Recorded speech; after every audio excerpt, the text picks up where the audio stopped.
Page number 194, క్రొత్త నిబంధన. చదువుతాను చూడండి. నా కుమారుడా, క్రీస్తు యేసునందు కృపచేత బలవంతుడవుము కమ్ము. నీవు అనేక సాక్షుల ఎదుట నా వలన వినిన సంగతులను ఇతరులకును బోధించుటకును సమర్థము గల నమ్మకమైన మనుషులకు అప్పగింపుము. క్రీస్తు యేసు యొక్క మంచి సైనికుని వలె నాతో కూడా శ్రమ అనుభవించుము. సైనికుడెవడును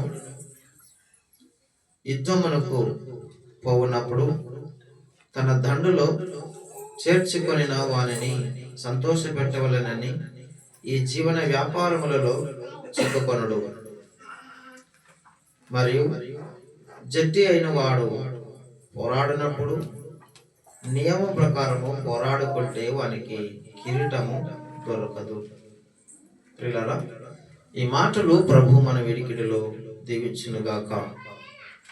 ఇక్కడ మనం చదవబడినటువంటి లేఖన భాగము చూస్తున్నట్లయితే అపోస్తలుడైనటువంటి పౌలు తిమోతికి పత్రిక రాస్తున్నాడు.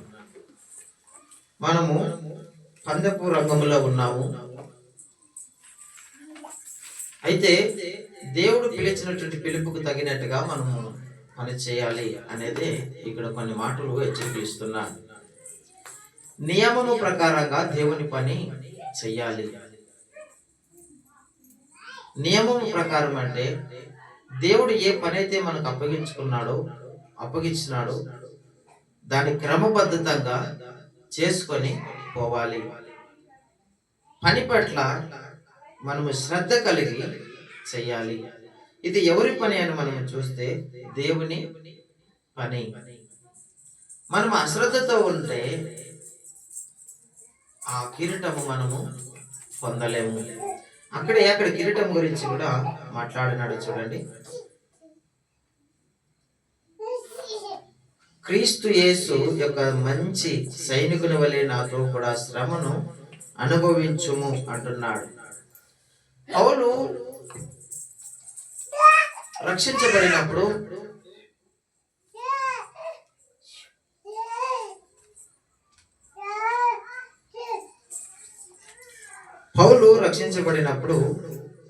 క్రీస్తుకు దాసుడయ్యాడు. ఆయన ఎటువంటి స్థితిలో నుంచి వచ్చినాడంటే ధర్మ శాస్త్రాన్ని బోధించేవాడు. ఆయన పాండిత్యుడు, ప్రవీణుడు, యుద్ధములో ఆరితేరినటువంటి ఒక వ్యక్తి. ఆయన రక్షించబడ్డాడు, ప్రభు చేత పట్టబడ్డాడు. క్రైస్తవులని చూస్తే, యేసు ప్రభు నమ్మినటువంటి పిల్లలను చూస్తే ఆయన చంపేవాడు, ఈడ్చి కొట్టేవాడు. అయితే క్రీస్తు చేత అతన్ని పట్టబడిన తర్వాత ఆయన ఇతరులకు చెబుతున్నటువంటి మాట ఏమిటి చూడండి. నీవు అనేక సాక్షుల ఎదుట నా వలన వినిన సంగతులు ఇతరులకు బోధించుటకును సమర్థము గల నమ్మకమైన మనుషులకు అప్పగింపుము అంటున్నాడు. వినినటువంటి సంగతులు మన ప్రభు ద్వారా ఏ మాటలైతే విన్నామో, ప్రభు ద్వారా ఏమైతే మనము నేర్చుకున్నామో, ప్రభు ద్వారా వినిన మాటలు, నేర్చుకునే మాటలు నమ్మకమైన వారికి మనము అప్పగించాలి అంటున్నాడు. అయితే క్రీస్తు యేసు యొక్క మంచి సైనికుని వలె నాతో కూడా శ్రమ అనుభవించుము అంటున్నాడు. క్రీస్తు నమ్మినటువంటి పిల్లలకి శ్రమలు తప్పకుండా ఉన్నాయి. జీవనటువంటి వ్యాపారం యొక్క జీవన పర్యములో జీవిస్తుండగా మనము శ్రమలు ఉన్నాయి. శ్రమలు లేవు అంటే వాడు క్రైస్తవుడు కాదు. యేసు కొంతమంది అంటారు కదా, యేసు ప్రభుని నమ్ముకుంటే శ్రమలన్నీ పోతావంటారు కదా. కాదు. యేసు ప్రభుని నమ్ముకంటే శ్రమలు ఉంటాయి, శ్రమలు వస్తాయి. అయితే ఆ శ్రమలలో దేవుడు మనకు తోడుగా నిలుస్తాడు. దేవుడు మనకు తోడుగా నిలిస్తే అవి మనకు శ్రమలుగా అనిపించవు. ఎందుకంటే ఆ శ్రమల నుంచి తప్పించేది మన దేవుడే. ఆ శ్రమల నుంచి విడిపించేది మన దేవుడే. మనకు ముందుగా ఆయన ఉండి ఆ శ్రమలని ఎదుర్కొంటాడు. మనకేమో శ్రమ అని అనిపిస్తుంది. ఆ శ్రమకు ఆయన ఆ శ్రమ నుంచి మనల్ని విడిపిస్తాడు. అయితే ఇక్కడ పోరాడే విషయంలో అంటున్నాడు, సైనికుడు వాడును యుద్ధములకు పోవున్నప్పుడు తన దండులో చేర్చుకొనిన వానిని సంతోషపెట్టవలెనని ఈ జీవన వ్యాపారములలో చిక్కుకొనుడు అంటున్నాడు. ఈ జీవనము మనము జీవిస్తున్నాము. ఈ యొక్క స్థలములో యజమానిని సంతోషపెట్టాలని మనము ఇతరులకి మేలుకరంగా మనము ఉండలేము. అయితే ఒక్క మాట కింద అంటున్నాడు చూడండి, మరియు జట్టి అయిన వాడు పోరాడినప్పుడు నియమం ప్రకారం పోరాడుకుంటే వానికి కిరీటము దొరకదు. యుద్ధములో పోరాడేవాడు, సువార్త చేత పట్టబడిన వాడు, సువార్తికుడుగా నిలిచిన వాడు, దేవుని పనిలో పట్టబడిన వాడు, దేవుని కొరకు నిలిచకపోతే, నియమం ప్రకారంగా ఖచ్చితంగా పని చేయకపోతే వానికి కిరీటము దొరకదు. ఇక్కడ మనము క్రీస్తు కొరకు ఎంత ప్రయాస పడతామో, క్రీస్తు కొరకు ఎన్ని శ్రమలను భరిస్తామో, క్రీస్తు కొరకు వచ్చినటువంటి నిందలను సహిస్తామో, వాటన్నిటి కొరకు మనము నియమం ప్రకారంగా పోరాడాలి. అయ్యో శ్రమ వచ్చింది, అయ్యో ఏదో అన్నారు, అయ్యో ఏదో జరిగిందని మనము కాస్త వెనుకడుగు వేసినట్లయితే మనకి కిరీటము లేదు. మరొకటి, మనం ఏదైతే ప్రభు దగ్గర నేర్చుకుని ఉంటామో, మరొకటి మన ప్రభు దగ్గర ఏదైతే ప్రభు మనకి నేర్పించుంటాడో నిశ్చయముగా దానిని నిలబడి ప్రకటించాలి. మనుషులని సంతోషపెట్టే విధములో మనం మాట్లాడకూడదు. మనుషుల మెప్పు కొరకు వాక్యం పక్షాన నీవు నేను మనము నిలవకూడదు. ఒక ఆయన అన్నాడు, ఏమైనా పెంచుకో కానీ మొహమాటము నీవు పెంచుకోవద్దు అన్నాడు. పరిశుద్ధ లేఖనముల గురించి, దేవుని మాటల గురించి ఎలా అని నేను చెప్తాను చూడండి. ఒక వ్యక్తి ఒక చిన్నదో పెద్దదో ఏదో ఒక పాపములో ఉన్నాడు. ఆ పాపము చేస్తున్నప్పటికీ కూడా దానిని సమర్థిస్తున్నావంటే అందులో నీవు కూడా పాలివాడివే. ఆ దాన్ని అంటున్నాడు, నియమం ప్రకారంగా పోరాడకపోతే నీకు కిరీటము లేదు. తప్పుని తప్పుగా గద్దించకపోతే దానికి ప్రతిఫలము లేదు. తప్పుగా గద్దించి నువ్వు నిలబడినప్పుడే దానికి కిరీటము ఉంది. తప్పు చేస్తున్నప్పుడు కూడా ప్రభు బలలో చేవేయడానికి ఆయనను అనుమతిస్తున్నావంటే వారితో పాటు నీవేమైపోతున్నావు? పాలివాడు అవుతున్నావు.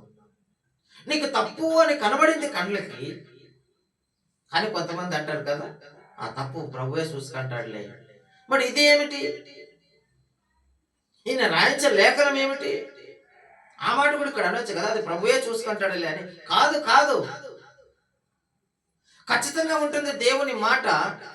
అది రెండంచుల కట్టుకము, రెండు వైపులను అది పదును ఉంటుంది,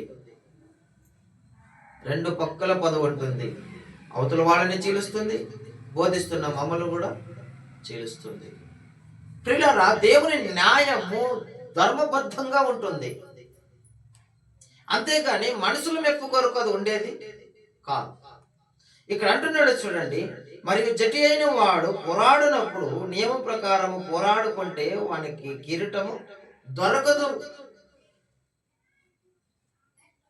పరుగు పందెంలో ఉన్నాము, మనం గెలవాలని పరిగెత్తాలి కానీ ఇతరులు గెలవాలని పరిగెత్తుతామా? ఏం ప్రభు, అర్థమవుతుంది అన్నమాట.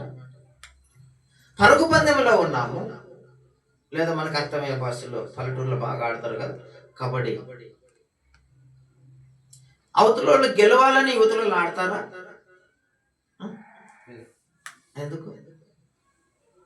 మనమే గెలవాలని దేవుడు కూడా అదే అంటాడు, గెలిచి తీరాలి అంతము వరకు పోరాడి. ఈరోజు ఆ సేవకుడు మరణం కదా, నిద్రించినాడు, ఆయన గెలిచాడు. ప్రభుకు పట్టబడి నాటి నుంచి ఈనాటి వరకు ప్రభులోనే ఆయన జీవించాడు, మందిరంలోనే ఆయన జీవించాడు, ప్రభుతో హత్తుకొని జీవించాడు. ఆయనకి శ్రమలు రాలేవా? వచ్చాయి. అయినా తట్టుకున్నాడు. ఇప్పుడే చెప్పాను కదా, కొన్ని రోజులు అయిపోయిందంట వారి ఇంట్లో భోజనం లేక. అలాగనే పోరాడుతున్నాడు ఆయన. ఒక్కరోజు కూడా పక్కింటికి పోయి అది అయిపోయింది అని అన్నమనే వ్యక్తి కాదంట. ఒకరోజు కూడా నాతో కూడా ఒక చిన్న సాక్ష్యం పంచుకున్నా. రమేష్, మంచిది, సేవ చేస్తున్నావంట, ఏదో ప్రభు కృపను బట్టి చేస్తున్నానన్నా అన్నా. సేవ అంటేనన్నా సావు అన్నా. ఎలా ఉంటుందంటే ఒక్కటి చెప్తాను అన్నాను. ఆయన సువార్తకు వెళ్ళి వచ్చాడంట. తర్వాత ఇంట్లో వెళ్ళి ఇంక భోజనం చేయాలి కదా, భోజనానికి ఏమీ లేదు. అప్పటికి ఆలస్యం అయిపోయింది, భోజనాలు లేవు. కానీ మోకాళ్ళ మీద ఉండి ప్రార్థనలో మాత్రమే ఉన్నాడు. అట్లా కొన్ని రోజులు జరిగిపోయింది. తర్వాత ఒక స్త్రీని దేవుడు కుటుంబాన్ని ప్రేరేపించి చిన్నటి రాగి గింజలు వాళ్ళ ఇంట్లో ఉంటే తీసుకొని వచ్చి కుటుంబానికి సేవకునికి ఇచ్చి వెళ్ళినారు. అప్పుడు దాన్ని వేసుకొచ్చేకి డబ్బులు కావాలి కదా, అది ఉన్నంత మాత్రం వంట అవుతుందా? దాన్ని వేసుకొచ్చాక కూడా మరొక వ్యక్తి ఎవరో దేవుని సేవకు పిల్లలు వచ్చి ఎన్నో పైసలు అన్నాడు. పైసలు అప్పుడు ఉన్నది, నాణ్యాలు పైసలే కదా, అవి ఇచ్చినప్పుడు పోయి చిన్నకేసుకొని అట్లు వచ్చి కాల్చుకొని ముద్దు చేసుకొని తిన్నాడు. అయినా ఆ పోరాటంలో ఆయన అలాగనే నిలిచాడు, బలంగా పోరాడాడు. ఈనాడు ప్రభునందు నిద్రించాడు. ఆ మాట అంటున్నాడు చూడండి. మరియు జటేని వాడు పోరాడినప్పుడు నియమం ప్రకారంగా పోరాడుకుంటే వానికి కిరీటము దొరకదు. నియమం ప్రకారంగానే పోరాడాలి. పిల్లైనా, తల్లైనా, తండ్రైనా, భార్యైనా, ఎవరైనా నియమం ప్రకారంగా పోరాడాలి. భార్య తప్పు చేసేదని కడుపులో పెట్టుకోవడానికి లేదు ఇక్కడ. భర్త తప్పు చేసాడని కడుపులో పెట్టుకోవడానికి లేదు ఇక్కడ. నియమం ప్రకారంగా పోరాడాలి. తప్పుని తప్పుగా గద్దించేస్తే అంటే సరి చేసుకుంటారు. ఆ నియమం ప్రకారం ఎప్పుడైతే పోరాడతామో మనకి ఏముందంట? జీవ కిరీటం ఉంది. అయితే చూద్దాం చూడండి కింద భాగంలో. పోట పడిన వ్యవసాయకుడై మొదటి పొలములలో పాలు పంచుకొనవలసిన వాడు, నేను చెప్పు మాటలు ఆలోచించుకొనుము. అన్ని విషయాలలో యందు ప్రభువు నీకు వివేకమును గ్రహించును. నా సువార్త ప్రకారము దావీదు సంతానములో పుట్టి మృతులలో నుండి లేచిన యేసుక్రీస్తు జ్ఞాపకము చేసుకొనము. నేను నేరస్తుడనై ఉన్నప్పుడు సువార్త విషయమై సంఖ్యలతో బంధింపబడి శ్రమపడుచున్నాను. ఆయనను దేవుని వాక్యము బంధింపబడి ఉండలేదు. ప్రియులారా, ఇక్కడ మనము కొన్ని వచనాలు చూసుకుందాం. 9వ వచనంలో చూడండి. నేను నేరస్తుడైన ఉన్నట్టు ఆ సువార్త విషయమై సంఖ్యలతో బంధింపబడి శ్రమ పడుచున్నాను. సువార్త విషయమై ఈయన పట్టబడ్డాడు, సంఖ్యలతో బంధించారు. అంటే ఒక గృహలో బంధించేశారు. వాళ్ళు అనుకున్నారు ఈయనని ఇక్కడ బంధించేస్తే ఇంక సువార్త ప్రకటించే వాళ్ళు ఎవరు లేరు అని. చాలా మంది ఇలాగే అనుకుంటారు కదా, ఒక వ్యక్తిని దాచిపెడితే ఆ స్థానంలో ఇంకెవరు లేరు అని. అయితే దేవుడు ఊరికనే ఉండే దేవుడు కాదు. బహుశా రమేష్ ఊరికనే ఉండొచ్చు, మరొక్కరు ఊరికనే ఉండొచ్చు, మరొక్కరు ఊరికనే బంధించబడి ఉండొచ్చు. అయితే అక్కడ అంటున్నటువంటి మాట ఏమిటంటే, ఆయనను దేవుని వాక్యము బంధింపబడ ఉండలేదు. దేవుని వాక్యాన్ని ఎవరి చేత కూడా కాదు దాన్ని బంధించేది. ప్రపంచమంతా ప్రయత్నించింది వాక్యాన్ని బంద్ చేయాలని. ప్రపంచమంతా ప్రయాసపడింది వాక్యమును వినిపించే వాళ్ళు లేకున్నట్లు చేయాలని. కానీ విచిత్రమైన సంగతి ఏమిటి తెలుసా? ఎంతకైతే ఆ వాక్యాన్ని దాచిపెట్టాలని ప్రయత్నిస్తున్నారో అంతకు 10 రెట్లుగా విజృంభిస్తున్నారు. 10 మందిని అణిచివేస్తుంటే 20 మంది లేస్తున్నారు దేవుని ప్రకటించేవారు. ఒకవేళ 20 మందిని దహనం చేస్తుంటే 40 మంది పైకి లేస్తున్నారు. 50 మందిని అణుస్తుంటే 100 మంది లేస్తున్నారు. ఇది దేవునికి ఉండే శక్తి, దేవుని వాక్కుకుండే శక్తి. అందుకే ఆయన అంటున్నాడు చూడు, ఆయనను దేవుని వాక్యము బంధింపబడ ఉండలేదు అంటున్నాడు. కింద భాగంలో చూద్దాం చూడండి. అందుచేత ఏర్పరచబడిన వారు నిత్యమైన మహిమతో కూడా క్రీస్తు యేసునందుల రక్షణ పొందవలెనని నేను వారి కొరకు సమస్తము ఓర్చుకొనుచున్నాను అంటున్నాడు. అయితే కింద భాగంలో మరొక మాట చూసి ముందుకు వెళ్ళిపోదాం చూడండి. ఈ మాట నమ్మదగినది ఏదనగా మనం ఆయనతో కూడా చనిపోయిన వారమైతే ఆయనతో కూడా బ్రతుకుతాము. మనం ఆయనతో కూడా చనిపోయిన వారము అంటే ఆయనతో కూడా బ్రతుకుతామంటే దీని భావం పిల్లలు మనం గమనిద్దాము.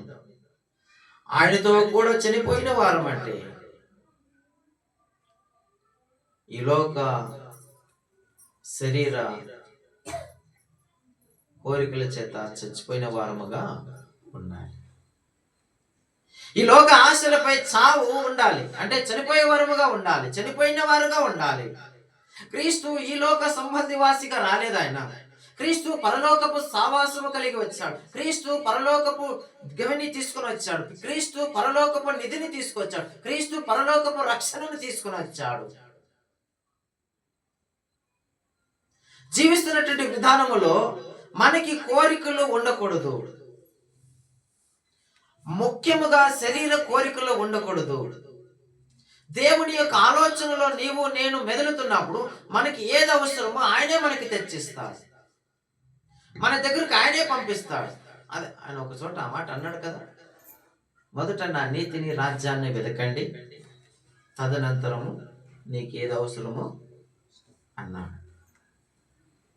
అవన్నీ మనకి కావాలని పరలోకపు తండ్రికి తెలుసు.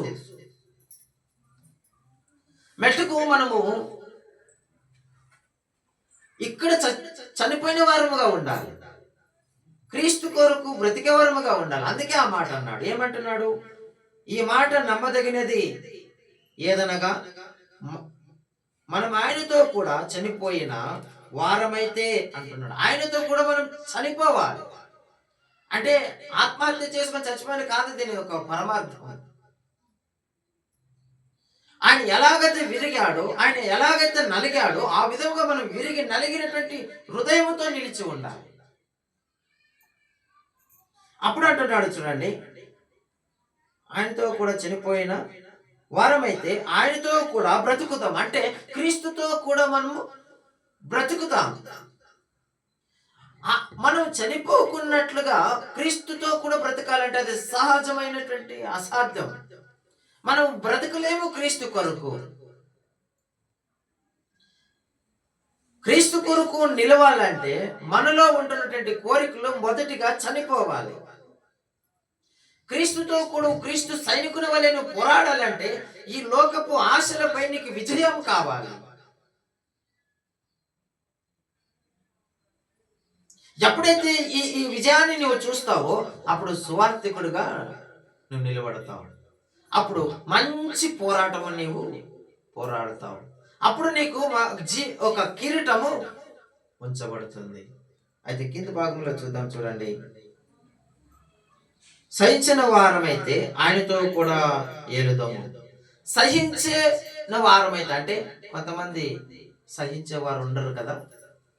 ప్రభు అయిన యేసుక్రీస్తు సహించుకున్నాడు. అలాగైతే మనం కూడా ఏం చేయాలంటే సహించుకోవాలి.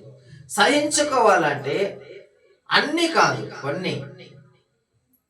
ఇప్పుడు ఒక వ్యక్తి తప్పు చేస్తున్నాడు, దాన్ని చూసి సహించుకొని కాదు, అక్కడ వెళ్ళి బుద్ధి చెప్పాలి, గద్దించాలి. అది కాదు అని నువ్వు హెచ్చరించాలి. అయితే సహించవి ఏమిటే? నిన్ను హింసిస్తుంటారే దాని విషయంలో నువ్వు సహించాలి. పౌలును హింసిస్తున్నారు, ఆయన సహిస్తున్నారు. కొట్టి కొర ప్రాణంతో ఇడిచిపోయినారు, చనిపోయారు అనుకున్నాను పౌలుని తెలుసా? ఆయన సహించాడు. ఆయన యుద్ధం రాక కాదు, మహాపరాక్రమి ఆయన, యుద్ధశూరుడు ఆయన. కానీ క్రీస్తు నిమిత్తము ఆయన పట్టబడ్డాడు. కొట్టే సమర్థం ఉన్నా కూడా నిలువబడ్డాడు. కొట్టే సమర్థం ఉన్నా ఆయన తగ్గించుకున్నాడు. క్రీస్తు నిమిత్తం తగ్గించుకున్నాడు. మనము కూడా క్రీస్తు నిమిత్తమై తగ్గించుకునే వారముగా ఉండాలని ప్రభు మనతో మాట్లాడుతున్నాడు. మనము నమ్మదగిన వారమైనను ఆయన నమ్మదగిన వాడుగా ఉండును. ఆయన తన స్వభావమునకు విరోధముగా ఏది చేయలేడు.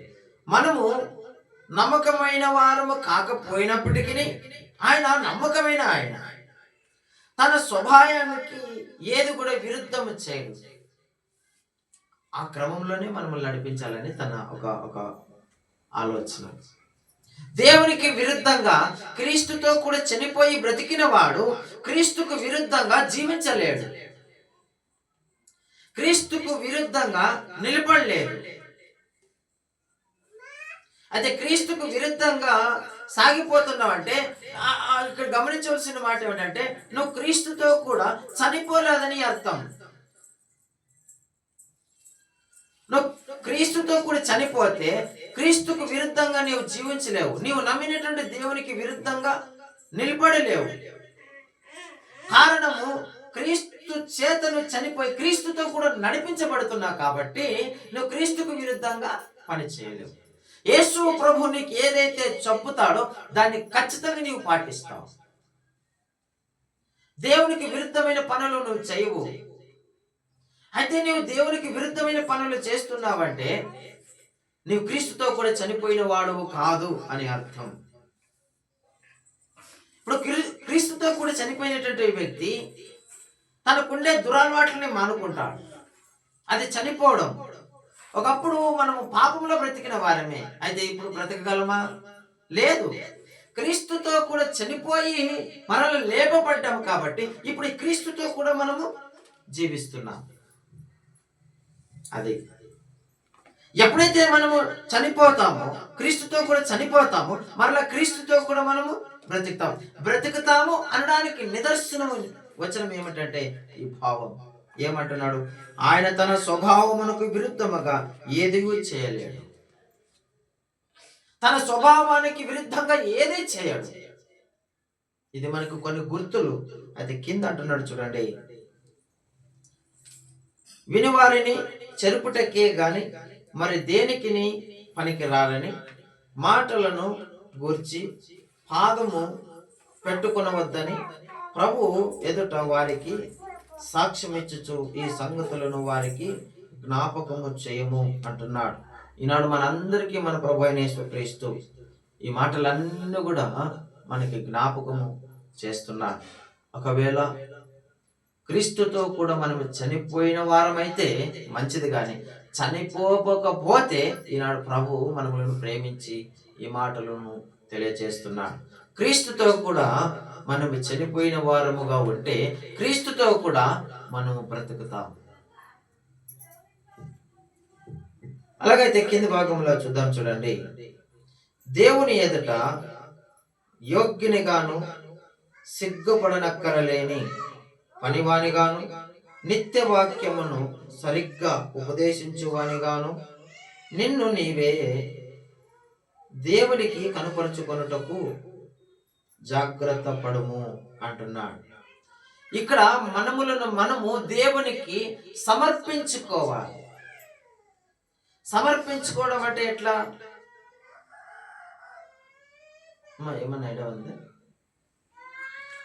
మనము ప్రతిష్ఠించుకోవాలి. అంటే మన మీద ఇంక ఏ అధికారం మనకి లేదు. అర్థమవుతుందన్నమాట. మన మీద మనకి అధికారం ఉండదు. ఇది ప్రతిష్టార్పణ. ఎప్పుడైతే మనము ప్రభుకి ప్రతిష్ఠించుకుంటామో ఆయన అధికారం కింద మనం ఉంటాము. ఆయన వెళ్ళంటే వెళ్ళాలి, రా అంటే రావాలి. ఇది ప్రతిష్టార్పణ అంటారు. ఒకవేళ నువ్వు దేవునికి విరుద్ధంగా నడుస్తున్నట్లయితే నువ్వు క్రీస్తుతో కూడా ఇంకా చనిపోలేదని దాని అర్థము.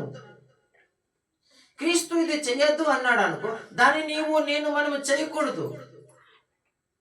ఆయన తన స్వభావమునకు విరుద్ధంగా ఏదీ చేయడు. అయితే నీవు స్వభావానికి విరుద్ధంగా పని చేస్తున్నావంటే అయితే నీవు క్రీస్తుతో కూడా చనిపోయిన వ్యక్తివి కాదు. ఇంకా నీలో శరీర కోరికలు ఉన్నాయి, భూమికి సంబంధించినటువంటి కోరికలు నీలో బలంగా ఉన్నాయి. అందుకే నీవు చనిపోలేకపోతున్నావు. అంటే నీవు ఇంకా సుఖానుభవాలు చూడాలని తలంచుతున్నావు. ఏదో యేసు ప్రభువుని నమ్ముకున్నాము, ఏదో ఇంత మందిరంలో ఉన్నాము, కాదు. మనకి ఏదైతే దేవుడు అప్పగించాడో దాన్ని నికాయకంగా కష్టపడాలి.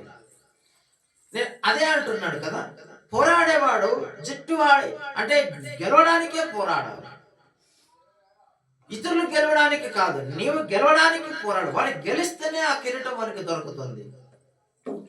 ఏదో ప్రార్థన పోయినాము, వచ్చినాము, కూర్చున్నాము, లేచినాము అన్నట్లుగా ఉంటే దానికి కిరీటం ఏమి లేదు.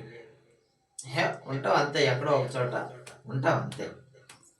రక్షించబడినప్పుడు దానికి తగినట్టుగా మనం పని చేయాలి. ఇప్పుడు మన పిల్లలు మనం అంటాం కదా, ఏమంటాం మన పిల్లలు చెప్పదనా, నాకు తగినట్టుగా నువ్వు బ్రతకాలి రా అంటాం.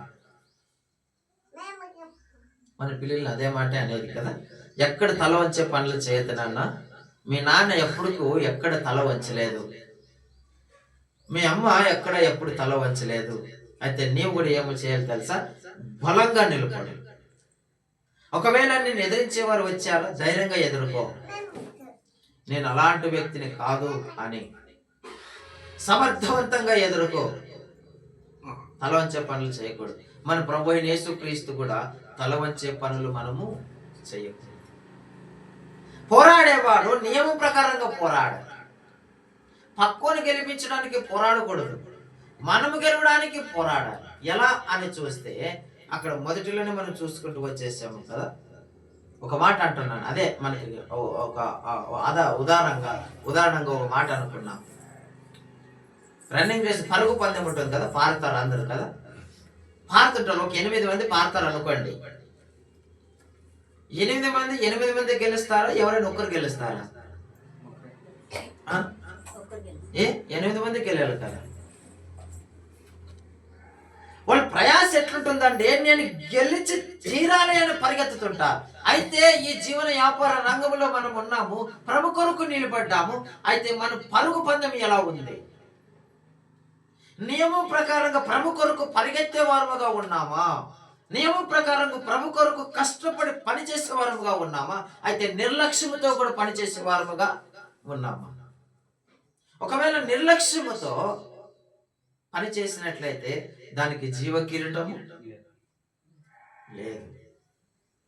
లేదు. పని మాకు ఇచ్చాడు కాబట్టి దాన్ని కష్టపడి పని చేసి సాధించాలి. ఆ నియమం ప్రకారంగా మనము కష్టపడాలి. ఏదో వచ్చాం, కూర్చున్నాం, పోయినాం కాదు. దేవుడు మందిరంలో మనకి ఏ పని వచ్చాడో దానికి పోరాటం ఉంటుంది. దేవుడు పిలిచినటువంటి పిలుపుకు తగినట్టుగా మనం పని చేయకపోతే దానికి తగిన ప్రతిఫలము లేదు. నా భారము బాధ్యత అదే. ప్రభువా, ఎన్నికలేని వాడిని నన్ను పిలుచుకున్నావు, ఏర్పరచుకున్నావు, నిలుపుకున్నావు, మాట్లాడుతున్నావు. అయితే నీకు తగినట్టుగా నేను పని చేస్తున్నానా? అనేక మార్లు నన్ను నేను వేసుకునే ప్రశ్న ఇది. ఇతరుల గురించి కాదు నా అవసరం, నన్ను నేను ప్రశ్నించుకునే ప్రశ్న ఇది. దానికి తగినట్టుగా పని చేస్తే మనకి కిరీటం ఉంది. ప్రభువు 3 పూట్ల భోజనం ఇస్తున్నాడు, తృప్తిగా 3 పూట్ల భోజనం ఇస్తున్నాడు. కానీ భోజనంకు తగినట్టుగా పని లేకపోతే ఎంత సిగ్గుచేటు. నేను మొన్న కూడా అదే ఆలోచన చేస్తూ వస్తున్నాను. ప్రభా, ఎంత హ్యాపీగా నా లైఫ్ని ఇచ్చినావు, కానీ దానికి తగినట్టుగా నేను పని చేయకపోతే నేను సోమరినే. నన్ను నేనే విమర్శించుకున్నాను, నన్ను నేనే ప్రశ్నించుకున్నాను. ఎందుకంటే అట్లా మనము ప్రశ్నించకపోతే మనము సోమరులైపోతాం, మనం వచ్చినటువంటి స్థితిని మర్చిపోతాం. ఎటువంటి స్థితిలో నుంచి ప్రభు రక్షించుకున్నాడు, దానికి కృతజ్ఞతగా ఎలా బ్రతకాలో దాన్ని మర్చిపోతాం. పోరాడే రీతిలో మనం పోరాడకపోతే అది మర్చిపోయే వారముగా ఉంటాం. అయితే ఇక్కడ అంటున్నాడు చూడండి, ఆయన ఏమంటున్నాడు, దేవుని ఎదుట యోగ్యునిగా సిగ్గపడనక్కరలేని పనివానిగాను, నిత్య వాక్యమును సరిగ్గా ఉపదేశించుని వానిగాను నిన్ను నీవే దేవునికి కనుపరుచుకొనుటకు జాగ్రత్త పడుము. మనమే వాక్యాన్ని చెప్పడానికి కానీ, పని చేయడానికి, పరిచయం చేయడానికి, దేవుని పనిలో ఉండడానికి, దేవుని దృష్టిలో యథార్థముగా నిర్దోషిగా ఉండడానికి మనము ప్రతిష్ఠించుకోవాలి ప్రభుకు. అంటే ప్రతిష్ఠించుకుని తర్వాత దాని మీద అధికారం నీకు ఉండదు. మనకు అర్థమయ్యే భాషలో మాట్లాడాలంటే ఇది దేవునిది అని తీసిపెట్టిన తర్వాత దాని మీద మనకి అధికారము ఉండదు. అది ఎందుకంటే ప్రతిష్ఠించబడింది, ప్రత్యేకింపబడినది. దాని మీద ఇంకెవరికి అధికారం ఉండదు. ఎవరికి ఉంటుంది అంటే ఎవరికైతే అది ప్రతిష్టార్పణ చేయబడి ఉంటుందో వారికి మాత్రమే అధికారం ఉంటుంది. అని విరుక్కొడతాడు, నలుక్కొడతాడు, మెత్త చేస్తాడు, సరైన మార్గంలో తను తెచ్చుకుంటాడు. ఎందుకంటే అది దేవునికని ప్రతిష్ఠించబడిన వ్యక్తి. అందుకే నువ్వు జాగ్రత్త పడు అంటున్నాను. కొన్నిసార్లు నన్ను నేను ఇలా సరి చేసుకుంటూ వెళ్తుంటాను. ప్రభువా, నీకు ప్రతిష్టార్పణ కలిగినటువంటి జీవితాన్ని నాకు దయచేయి ప్రభువా. అంటే నా మీద నాకు అధికారం ఉండదు, సంపూర్ణంగా ఇంక దేవునికే అధికారం. ఏది నేను చేయాలన్నా ఎన్నో మార్లు నా భార్యతో నేను అంటుంటాను, ఏదైనా కోరు అంటే నేను ఆ కోరుకోలేను అన్నాను. ఎందుకంటే నా మనసులో ఎటువంటి కోరిక కలగదు. ఎన్నో మార్లు శతప్రయత్నం నేను అనుకుంటాను, ఏది ఇష్టం అడుగుంటే ఏదని చెప్పదును, కానీ ఒకటి ఇష్టము, ప్రభుకు నామము మహిమార్థమై బ్రతకాలనేదే ఇష్టం. చాలు ప్రభువా, గత సంవత్సరాలలో నీకు విరుద్ధంగా జీవించిన సంవత్సరాల దినాలు ఎన్నో, కానీ ఇప్పటి నుంచైనా నీ నామ ఘనత కొరకే నేను బ్రతకాలి. నా కోరిక అదే. చివరి వరకు నేను ప్రభు కొరకు నిలవాలనేది నా కోరిక. అయితే చూడండి పిల్లరా, కింద చూచి ముగింపులకు వచ్చేద్దాం. అపవిత్రమైన వట్టి మాటలకు విముఖుడవై ఉండము. అట్టి మాటలాడువారు మరి ఎక్కువగా భక్తిహీనులగుదురు. అపవిత్రమైన మాటలు మాట్లాడేవారు అంటే గలీజ మాటలు, మనకు అర్థమైన భాషలో దేవునికి విరుద్ధంగా మాట్లాడే వారి దగ్గర నుంచి నీవు దూరంగా ఉండు. అపవిత్రమైన మాటలు ఎవరైతే మాట్లాడతారో వారి దగ్గర నుంచి నువ్వు కాస్త దూరంగా ఉండు. ఎందుకంటే వాళ్ళు భక్తిహీనులగుదురు అంటున్నాడు. ఎక్కడైతే అపవిత్రత నోటి నుంచి వస్తుందో ఆ వ్యక్తులను గ్రహించి గమనించి మనం నేర్చుకోవాల్సిన పాఠం ఏమిటంటే దూరంగా ఉండాలి అటువంటి వ్యక్తులకి. ఎప్పుడైతే మనం దూరంగా ఉంటామో భక్తిహీనతల నుంచి తప్పించుకుంటాం. వాళ్ళు ఏమవుతారంట, భక్తిహీనులు అయిపోతారంట. నేను కొంతమందిని చూశాను, మాటెత్తితే బూతులు, మాటెత్తితే అపవిత్రమైన మాటలు. అవి ఎలా మాట్లాడతారో కూడా తెలియదు. అవి నోటికి అనడానికి కూడా మరి సిగ్గు అవుతుందో లేదో నాకైతే తెలియదు. అవును కదా, ఇంత గలీజమైన మాట ఒక స్త్రీని అనొచ్చా? ఇంత గలీజమైన మాట పురుషుని అనొచ్చా? ఇంత గలీజమైన మాట పిల్లలను అనొచ్చా? ఇంత గలీజమైన మాట పెద్దలని అనొచ్చా? అది ఇంగిత జ్ఞానం లేకున్నట్లుగా వాళ్ళు మాట్లాడేస్తుంటారు. గలీజు, ఇతరులు వినడానికి కూడా అసహ్యమైన మాట, అపవిత్రమైన మాటలు, చాలా ఘోరమైన దురుసునైన మాట అది. అయితే అంటున్నాడు పౌలు, చెప్తున్నాడు తిమోతికి, వారి దగ్గర నుంచి నీవు మరి దూరంగా ఉండు అంటున్నాడు. ఎందుకు? నీవు కూడా వారిలా మారే అవకాశాలు ఉన్నాయి. అమ్మ గమనించండి, ఎప్పుడైనా ఒక వ్యక్తి సావాసం చేస్తే మంచి వానితో మనం సావాసం చేయాలి. ఒక వ్యక్తితో సావాసం చేస్తున్నామంటే పరిశుద్ధత జీవించగలిగినటువంటి వ్యక్తితోనే మనం సావాసము చెయ్యాలి. కొన్ని రోజులు తాగోతులు అనుకున్నామడి, ఆ అలవాటు రాకపోతే నన్ను అడుగు. ఈ రోజు ఊరుకుంటావు, రేపు ఊరుకుంటావు, ఇంకో రోజు ఊరుకుంటావు. అయితే ఏదో ఒక రోజు ఖచ్చితంగా టేస్ట్ చేయాలని అనిపిస్తుంది, ఖచ్చితంగా అనిపిస్తుంది. నాకు తెలిసిన పిల్లలు చాలా మంది నేను చూసినాను కదా అట్లా. పిల్లలు గమనిద్దాం చూడండి. అయితే అటువంటి వ్యక్తుల దగ్గర నుంచి మనం ఏమవ్వాలంట? దూరంగా ఉండాలంటున్నాడు. అయితే ఇంకొక మాట కూడా చూడండి. ఆ మాటలు ఎట్లుంటావంటే, కొరకు పుండు ప్రాకున్నట్టు ఆ మాటలు ప్రాకును, వారిలో ఏమైనాను పిలేతును ఉన్నారు. ఒక ఇద్దరు వ్యక్తులు ఉన్నారంట. ఆ మాటలు ఎట్లా పారుతావంట? కొరకు పుండు పాకున్నట్లు పాకుతుందంట ఆ మాటలు. పిల్లల అట్టి వరకు మనం ఎలా ఉండాలంటే విముఖుడమై ఉండాలి. అదే కింద భాగంలో అంటున్నాడు చూడండి. వారు పునరుత్నము గతించనని చెప్పుచు సత్యము విషయమును తప్పిపోయే కొందరి విశ్వాసమును చెరుపుచున్నారు. ఆయనను దేవుని యొక్క స్థిరమైన పునాది నిలకడగా ఉన్నది. ప్రభువు తన వారిని ఎరుగును. ఆయన యందు అనునదియు ప్రభువు నామమును ఒప్పుకొను ప్రతివాడును దుర్నీతి నుండి తొలగిపోవాలని ఆయన అనునది దానికి ముద్రగా ఉన్నది. గొప్ప ఇంటిలో వెండి పాత్రలను, బంగారు పాత్రలను మాత్రమే కాక కర్రవియు మంటివి కూడా ఉండును. వాటిలో కొన్ని ఘనతకును కొన్ని ఘనహీనతకును వినియోగింపబడును. ప్రియులారా, ఇక్కడ మరి పాత్రల గురించి వివరిస్తూ వచ్చాడు. ఒకే ఇంట్లోనే మట్టి కుండలు ఉన్నాయి, స్టీల్ కుండలు ఉన్నాయి, రబ్బరు కడువులు కూడా ఉన్నాయి. రకరకాలుగా పాత్రలు ఉన్నవి.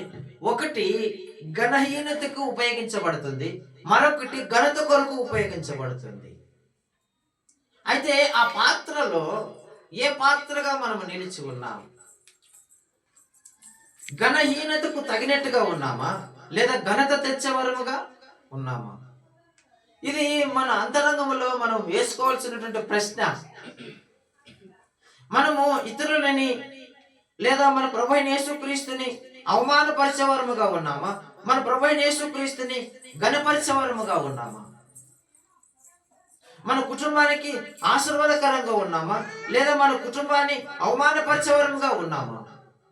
లేదా మన భార్యని లేదా మన భర్తని అవమానపరిచేవారముగా ఉన్నామా, లేదా ఘనపరిచేవారముగా ఉన్నామా? ఇలాగున మన ప్రశ్న వేసుకుంటే మన జీవనము, మన యొక్క స్థితిగతి మారుతుంది. ప్రియులారా, ఆయన పాత్రల గురించి వివరిస్తున్నాడు. అయితే అవి వివరించాలంటే చాలా సమయం పడుతుంది కాబట్టి నేను ముందరికి దాటిపోతున్నాను. అయితే చూడండి 21వ వచనము. ఎవడైనాను వీటిలో చేరక తను తాను పవిత్ర పరచుకుని ఎడల వాడు పరిశుద్ధపరచబడి యాజమానుడు వాడుకొనుటకు అర్హమైన ప్రతి సత్య కార్యములకు స్థిరపరచబడి ఘనత నిమిత్తము పాత్రై ఉండను. వాటిలో చేరక ఘనహీనతకు, ఇక్కడ సావాసం చెప్తున్నాడు కదా, ఘనహీనతకు మనము దగ్గరగా ఉండకూడదు. అంటే వారితో సాహసం మనము చేయకూడదు. వాళ్ళు అవమానంగా బ్రతికేవాళ్ళు, అంటే అవమానిస్తూ బ్రతికేవాళ్ళు. వాళ్ళకి తెలుసు ఏది మంచి ఏది చెడే అని. అయితే మంచిని ప్రక్కకు పెట్టేసి చెడు వైపున వాళ్ళ మార్గాలు ఉంటాయి. వారి మాటలు చెడుపు మార్గాలు, వారి మాటలు ఒక కుటుంబాలను ధ్వంసం చేసే మాటలు. అయితే వారితో నుంచి నీవు దూరంగా ఉండవు. ఆ పాత్రలన్నీ మంచివి కాదు. తగిన జ్ఞానము, తగిన వివేకము దేవుడు నీకు అనుగ్రహించాడు. అయితే ఎవరు ఎలాంటి వాళ్ళు నువ్వు గ్రహించగలవు. అటువంటి జ్ఞానము దేవుడు నీకు ఇచ్చాడు. అయితే వారి నుంచి నువ్వు ఏమవ్వాలా? దూరంగా ఉండాలి. అక్కడి నుంచి నువ్వు పారిపో తిమోతి అంటున్నాడు. ప్రియులారా, అటువంటి స్థలాలలో ఎప్పుడైనా మనం ఉంటే పక్కకు వచ్చేద్దాం.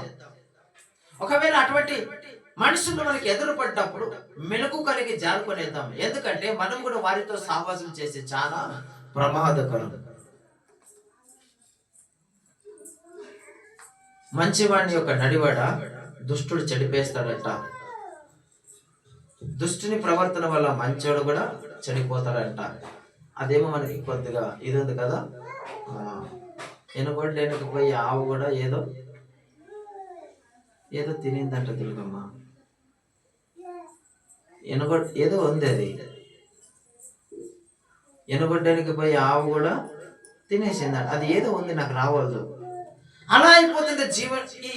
అంటే ఎనుగొడ్డు ఆవు కలుస్తుంది ఎప్పుడైనా. దాని స్వభావమే వేరే, ఎనుగొడ్డు స్వభావమే వేరే. ఎనుగొడ్డు ఏం చేస్తుంది, ఎక్కడైనా కొద్దిగా అట్లా బాగా మురికికాలు, మంచిగా మురికికాలు ఉంటే ఏం చేసింది తెలుసా? అబ్బా ఎంత హాయో దానికి, ఇంత ఎంత ప్రశాంతంగా ఉందిరా ఈ గొజ్జులు నాకు. అబ్బాబ్బా మనం ఏమంటాం, తూతూతూతూతోనే ముక్కు ముచ్చుకుంటాం. నేను నా భార్య అట్లా పోతున్నప్పుడు ఆడ అన్ని బుదురులో పడుకున్నాయి, బుదురు మొట్లు తేలినట్లు తేలిన బయటికి కర్రగుండవు అవి. పిల్లలు చూసి ఎంత ఆనందం చూడండి వాటికి. అయితే ఆవు పోతుందా? అదే పరిశుద్ధత కలిగినటువంటి బ్రతుకుతున్నటువంటి వ్యక్తి ఆ పరిశుద్ధతలోనే ఉండాలి తప్ప ఎనుగొట్టడానికి పోయి దానిలో పొరలాడితే. అందుకే నేను అన్నాను, అది పోయి పొరలాడుతుందా? సాధ్యం కాదు. ఎట్టి పరిస్థితుల్లో కూడా అది వెళ్ళదు. అది ఏమైతుంది తెలుసా, అది పల్టీలు కొడుతుంది.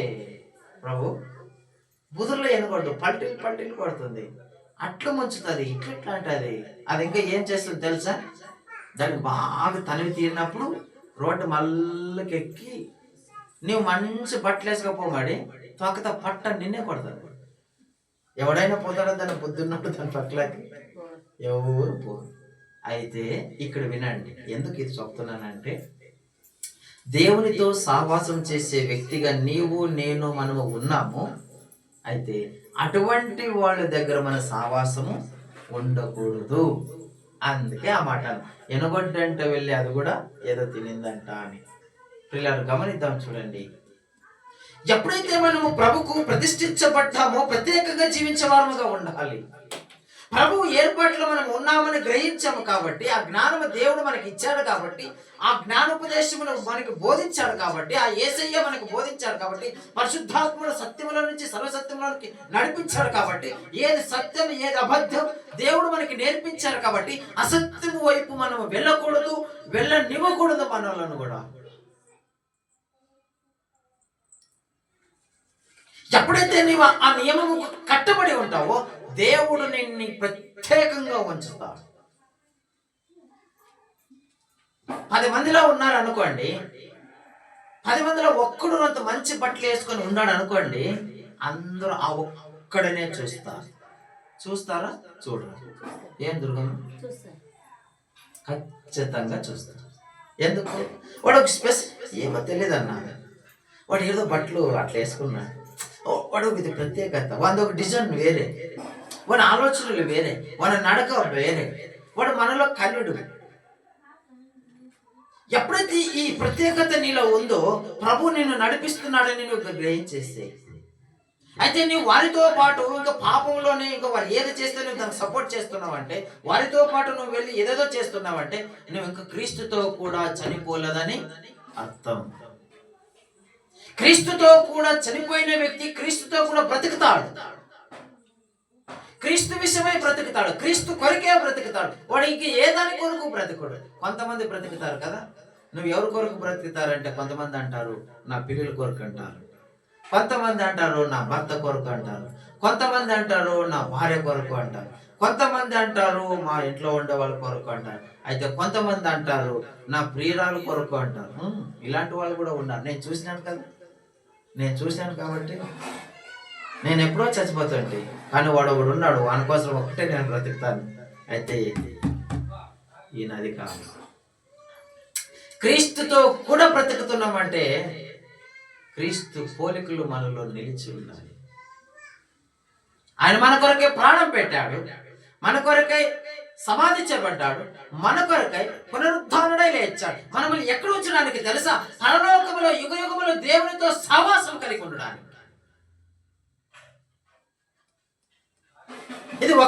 కాదు, 2 రోజులది కాదు, 3 రోజులది కాదు, 1 సంవత్సరం కూడా కాదు, యుగ యుగాలు సహవాసం. అందుకే ఆయన మన కొరకై ప్రాణం పెట్టాడు, మన కొరకై సమాధి చేయబడ్డాడు, మన నిమిత్తం తిరిగి పునరుద్ధారుడై లేచాడు.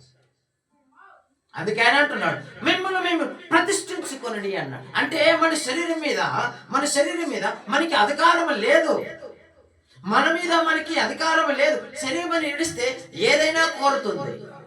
శరీరం కాస్త ఎప్పటి తంబాకు వేసుకోవాలనిపిస్తుంది, శరీరం కొంచెం ఎప్పటి బాగా నెసిపడి తిక్కాలనిపిస్తుంది. ఏ ప్రాబ్లం నీకు తెలియదులే, మా ఊర్లో తిక్కుతారు. శరీరము కోరుతుంది అంతే. ఇది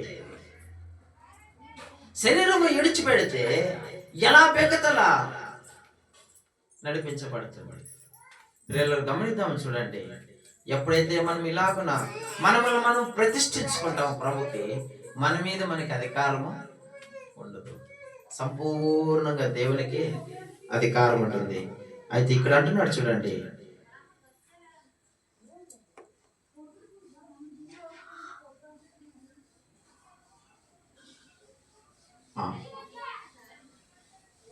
నీవు యవనేచ్ఛల నుండి పారిపోము, పవిత్ర హృదయులై ప్రభువునకు ప్రార్థన చేయవారితో కూడా నీతిని, విశ్వాసమును, ప్రేమను, సమాధానమును వెంటాడుము.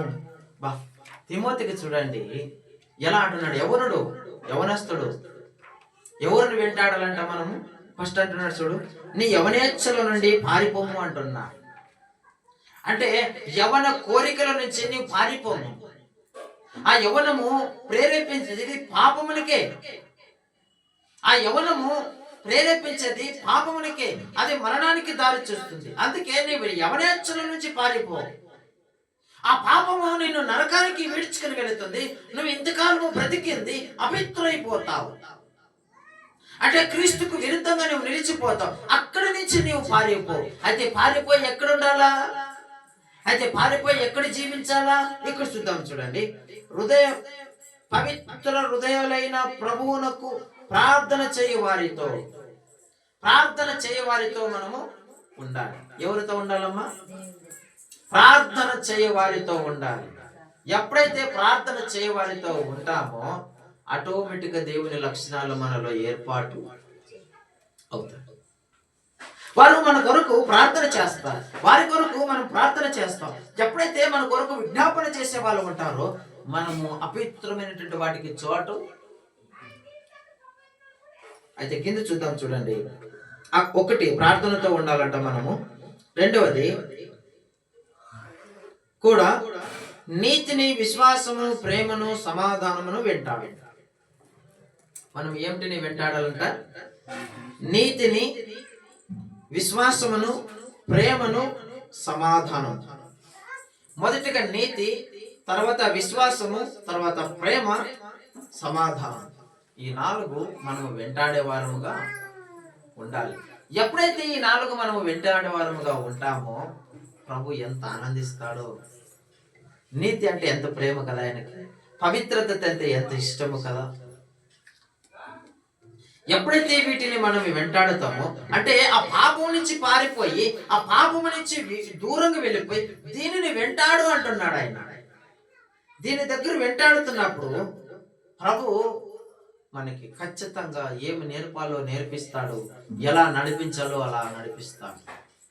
మనం సమాధానాన్ని వెంటాడేవారముగా ఉండాలి. మీరు గమనించినారో లేదో, కొంతమంది మాట్లాడితే కోపాలు ప్రేరేపించబడతాయి అంతరంగంలో. నేను అనేక మార్లు గమనించిన నా విషయాలని. ఒక వ్యక్తి మాట్లాడుతుంటే సమాధానంగా ఉంటుంది, మరొక వ్యక్తి మాట్లాడుతుంటే కోపం, ఉద్రేకత వస్తుంది. అంటే వాళ్ళు ఎలా మాట్లాడుతున్నారంటే మనిషిని రెచ్చగొట్టే మాటలు, రెచ్చిపోయి ఆ కుటుంబం ధ్వంసమైపోవాలి. అటువంటి వారితో మనం సావాసము చేయకూడదు. ఎప్పుడైతే అటువంటి వారితో సావాసం చేస్తారో స్త్రీ అయినా పురుషైనా కుటుంబాలు వల్లపడుచుకొని పోతాయి. ఎవరితో ఉండాలంటే దేవుని పిల్లలతో మనము ఉండాలి, దేవునితో సావాసము చెయ్యాలి. ప్రార్థన చేసే వారితో సావాసము చేయాలి. కొంతమంది ఉండాలి, ఎక్కడ చూస్తాను నేను, కట్లు కూర్చొని మాట్లాడుతుంటారు, తెల్లవార్లు మాట్లాడతారు. ఎన్నో మార్లు చూస్తాను ఇక్కడ కొంతమందిని. అది ఏది మాట్లాడతారో తెలియదు. పొగలంతా పని చేసి ఉంటారు, రాత్రంతా మాట్లాడతారు. వారికి ఇక నిద్ర ఎప్పుడు? అంటే వాళ్ళు వాళ్ళు వాళ్ళ యొక్క ఆలోచనలు ఎలా అంటే, ఇతరుల గురించి మాట్లాడకపోతే వారికి సమాధానం ఉండదు. అయితే ఒకవేళ అటువంటి స్థలంలో మనం ఉన్నామేమో, దేవుడు అంటున్నాడు, అక్కడి నుంచి నీవు వచ్చే దీనిని వెంటాడు అంటారు. అయితే ఒకవేళ ఉన్నట్లయితే అక్కడి నుంచి మనము వెనక్కి వచ్చేయాలి పిల్లరా. ఇంతవరకు ఎలాగో మనం బ్రతికేస్తాం, ఎలా పడితే అలాగ మాట్లాడుతూ నిలబడేస్తాం, ఎలా పడితే అలాగ నడిచేస్తాం. అయితే ప్రభుకు ప్రతిష్టార్పణగా మనం అర్పించుకున్నామా, ప్రతిష్ఠించుకున్నామా ప్రభు కొరకు? నువ్వు నేను మనము ప్రతిష్ఠించుకున్న వారమైతే క్రీస్తుతో కూడా శిలువ వేయుడున్న వారమే, క్రీస్తుతో కూడా చనిపోయిన వారమే. పౌలు ఒక చోట అంటున్నాడు కదా, ఇక బయట నేను జీవించేవాడును నేను కాదు, ఆయన క్రీస్తే జీవిస్తున్నాడు. అంటే క్రీస్తు కొరకు ఆయన చనిపోయాడు. ఆయనలో అరికాల నుంచి నడినెత్తి వరకు అణువణువున క్రీస్తు కొరకు చనిపోయాడు. అయితే నీవు నేను మనం ఆయన కొరకు చనిపోయామా, లేదా ఇంకా కోరికలు కలిగి జీవిస్తున్నావా ఈ పాపిష్టి లోకంలో? ఇంకా కొద్ది కాలం ఉందాములే, ఇందాక పాట అదే పాడండి కదా, కొంత సమయమే, ఇంక సమయం లేదు. అయితే నీ జీవితాన్ని క్రీస్తు కొరకు సమర్పించుకోలేవా? ఓ నా యవనుడా, యవనేచ్ఛల నుంచి పారిపో తిమోతి. ఆ యవన కోరికలు భయంకరమైనవి. ఆ యవనములో వచ్చే ఆలోచనలు చాలా భయంకరంగా ఉంటాయి. ఆ యవనంలో వచ్చే ఆలోచనలకు నువ్వేమైనా బలి అయితే అది నిత్య నాశనానికి ఈడ్చుకొని వెళ్ళిపోతుంది. అక్కడి నుంచి నువ్వు పారిపో. అయితే ఎవరిని వెంటాడాలి, ఎక్కడికి నిలిచి ఉండాలి అంటే అక్కడ అంటున్నాడు, ప్రార్థన చేసేవారి దగ్గర, దేవునితో సావాసం కలిగినటువంటి వ్యక్తులతో మనం సావాసం కలిగి ఉండాలి. ఎప్పుడైతే మనం అలా కలిగి ఉంటామో దేవుడు అక్కడి నుంచి మనల్ని తప్పిస్తాడు. అదే అంటున్నాడు, ఏమిటంటది? పవిత్ర హృదయులైన ప్రభువునకు ప్రార్థన చేయవారితో అంటున్నాడు. అక్కడి నుంచి పారిపోయి పవిత్రమైన హృదయం కలిగినటువంటి వారి దగ్గర, నిష్కపటమైన మనసు ఎక్కడుంటుందో అక్కడ ఆ ప్రజల మధ్యలోనికి ప్రార్థన చేసే వారికి అయితే వెళ్ళి నువ్వు ప్రేమను, సమాధానాన్ని, విశ్వాసమును అంటున్నాడు. వీటన్నిటినీ మనం ఏం చేయాలంటే వెంటాడాలి. ఒకవేళ ఇంతవరకు వెంటాడలేదేమో, నీకు సొంతంగా నీవు వచ్చినట్లే నీవు బ్రతికేసినావేమో. అయితే ప్రభు ఈనాడు మనతో అందరితో మాట్లాడుతున్నాడు. మనము ప్రభుకు ప్రతిష్ఠించబడిన వారము, ప్రభులో ప్రత్యేకింపబడిన వారము, పాపపు దృష్టితో చూసే వారికి సిగ్గొచ్చేటట్ల మనం బ్రతికేవారు. ఎప్పుడైతే మనం ఇలా గ్రహిస్తామో దేవుడు మనములను ఆశీర్వదిస్తాడు. అంతరంగంలో ఆత్మీయంగా భూగలముగా ఆశీర్వదిస్తాడు. అయితే ఇలాంటి వారికే మనం బలహీనులమే, బలహీనుల కొరకే ఆయన బలపరిచే దేవుడు. మనలాంటి వారి కొరకే పరమున వీడి భూమికి దిగి వచ్చిన దేవుడు. అయితే మన కొరకే ప్రాణం పెట్టాడు, మన కొరకై సమాధి చేయబడ్డాడు, మన కొరకై పునరుద్ధారుడై తిరిగి లేచాడు. ఇంకా రక్షణ అనుభవ జ్ఞానము లేకపోతే, ఒకవేళ రక్షింపబడి లేదా క్రీస్తు ప్రేమను త్రోసివేయద్దు, క్రీస్తు మాటను త్రోసివేయద్దు. ఆ ప్రభువుల వారు వచ్చినది, ఆ ప్రభు వచ్చినది పాపము నుంచి విడిపించడానికి, నిత్యరాజ్యములో చేర్చుకోవడానికి. అయితే నువ్వు యేసు ప్రభువా నేను పాపిని నీ నోటితో నువ్వు ఒప్పుకుని నేను ఆ పాపం నుంచి విడిపించబడతావు, ఆ మరణ బంధకముల నుంచి విడిపించబడతావు, క్రీస్తు రాజ్యానికి వారసునిగా ఎంచబడతావు. అయితే రక్షించబడి అంటే తన రక్తములో శరీరములో పాలివాడవడానికి, దీనిని తిరిగిన వాడు, దీన్ని త్రాగిన వాడు నిత్య జీవము కలిగిన వాడు, వానిని నేను అంత్య దినమున లేపుదను అన్నాడు. అయితే మనం ఎవరు చెప్పండి? నిత్య జీవములో ఉండేవారు. ఇక్కడ నిత్య జీవంలో ఉంటాం, అక్కడ కూడా నిత్య జీవంలో ఉంటారు. అలాగైతే ప్రభు యొక్క శరీరాన్ని, ప్రభు యొక్క రక్తాన్ని త్రాగిన వాడు నిత్య జీవము కలిగినటువంటి వాడు. ఈ మాటలు నువ్వు త్రోసివేయక ఒకరోజు ఒక క్షణంలో తీర్మానంలో అవును నిజమే ప్రభు, రక్షించబడ్డాను గాని ఇంకా నేను ఏదో శరీర వ్యాఖ్యలతో తిరుగుతున్నాను. ఈరోజు నాతోనే మాట్లాడినావు. ఆ యవనేచ్ఛల నుంచి పారిపోయి ప్రార్థన చేసే వారి దగ్గర నేను ఉంటాను, పరిశుద్ధుల దగ్గర నాకు సావాసము చేస్తాను, ప్రభా నీ శరీరంలో రక్తంలో పాలివాడవుతాను అని నీ మనసులో హృదయంలో చిన్న తీర్మానం కలిగితే ప్రభు కార్యాన్ని జరిగిస్తాడు. ఇచ్చిన వాక్యాన్ని దేవుడు దీవించిన గాక. ప్రార్థన పూర్వకంగా కోరికను ముగించుకుందాం.